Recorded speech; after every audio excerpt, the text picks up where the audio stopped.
प्यारे छात्रों, बहुत बहुत आशीर्वाद। और आज हम एक नई बात शुरू करने जा रहे हैं और वो है वर्ण। वर्ण क्या है कि वर्ण लिपि का आधार है। ऐसे समझिए कि वर्ण की जो रचना है, अगर हम यूँ कहें कि इस वर्ण से पहले हम भाषा को जानें, वर्ण से पहले हम ये जानें कि भाषा क्या है, तो भाषा क्या है? भाषा अपने विचारों को आदान प्रदान करने का जो माध्यम है, वही भाषा कहलाता है। और यही भाषा,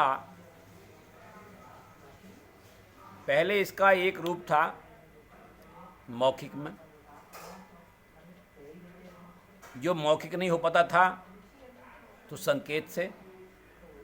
और जब ये आवश्यकता पड़ी कि इस भाषा को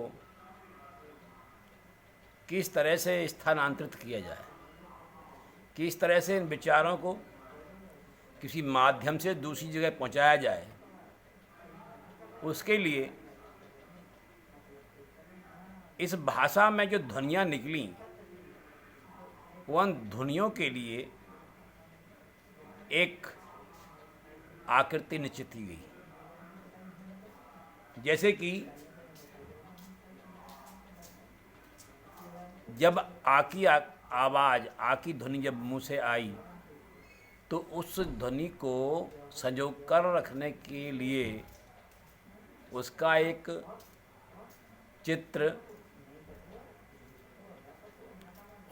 चित्र हमने बनाया, और वो चित्र हमारे सामने आया लघु आ के रूप में। इसी प्रकार से अन्य ध्वनियाँ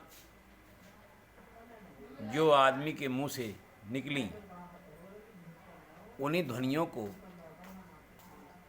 कोई ना कोई चित्र, कोई ना कोई पहचान, कोई ना कोई संकेत उसके लिए बनाया गया, और यही संकेत हमारे लिए लिपि का रूप बने।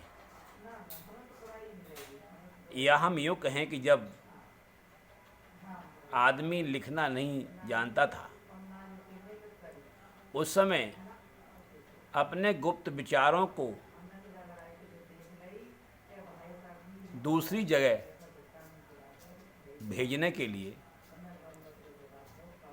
जो माध्यम अपनाया, वो लिखने के अलावा और कोई नहीं था। तो उस भाषा को लिखित में लेने के लिए ही हमें जो तरीका अपनाना पड़ा, उन ध्वनियों के चित्र निश्चित किए गए, और उन्हीं चित्रों को फिर वर्ण कहा गया। अब आप इससे आगे देखिए, यहाँ पर ये प्रश्न है, वर्ण क्या है? तो वर्ण क्या है? प्राणी के मुंह से निकलने वाली ध्वनियाँ जिनको एक रूप, एक लिपि के रूप में लिखने योग्य बनाया गया है, वही वर्ण कहलाते हैं। दूसरा, अगर हम इसका उत्तर समझें तो वर्ण प्राणी के मुख से निकली ध्वनि का चित्र है। तीसरा कहें तो वर्ण भाषा की सबसे छोटी इकाई है, जिसको तोड़ा नहीं जा सकता। तो इस प्रकार से आप वर्ण को समझिए, वर्ण का निर्माण समझिए कि किस तरह से वर्ण का निर्माण किया गया, किस तरह से वर्ण को बनाया गया। अब अगली बात ये आती है कि वर्ण के मुख्य दो प्रकार हुए, एक स्वर और एक व्यंजन। स्वर मुंह से स्वतंत्र रूप से निकलने वाली ध्वनि, जिसमें कोई रुकावट नहीं, वो ध्वनि तो स्वर कहलाई। और ये कितनी ध्वनियाँ निकली? इसमें जो स्वतंत्र ध्वनियाँ थीं वो ये यहाँ से लेकर के यहाँ तक 10, 2, 4, 6, 8, 10। उसके बाद में जो अगले जो स्वर हैं इनमें कुछ मिश्रण हुआ, लेकिन स्वतंत्र जो थी वो 10 ही हुई। इनके बारे में मैं आगे बताऊंगा। फिर आता है आपका दूसरा जो हमारा वर्ण है वो व्यंजन।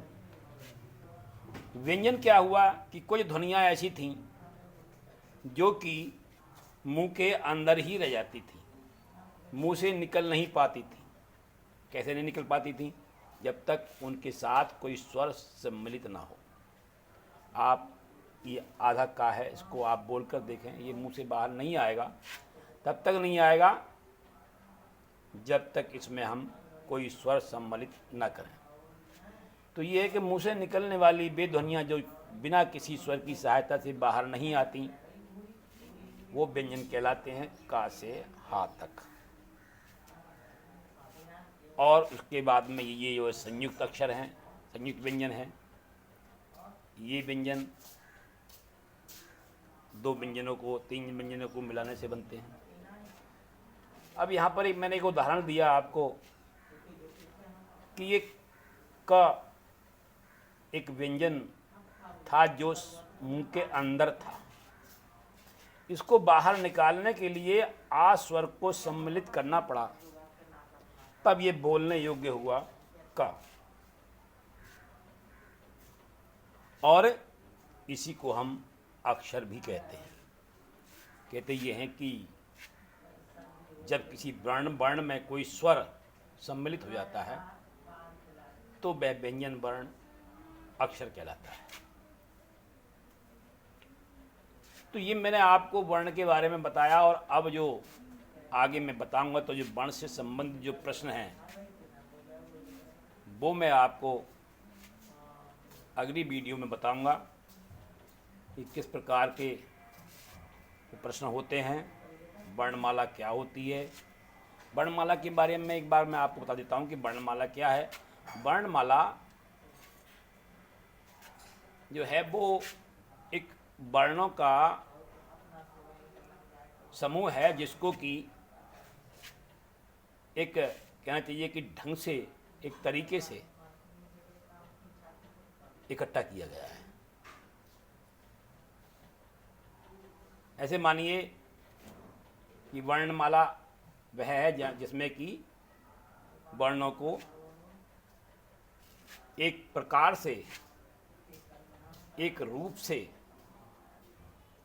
इकट्ठा करके रखा गया है,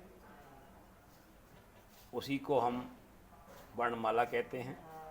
इसके बारे में मैं आगे बताऊंगा। मुझे आशा है कि ये वर्ण वाली बात आपकी समझ में आई होगी, और आपसे यही मेरी विनती है कि आप ध्यान दें। मैं आपको और अच्छी तरीके से इन चीज़ों के बारे में बताने का प्रयास करूंगा। अब आप अगली वीडियो की प्रतीक्षा करें। नमस्कार।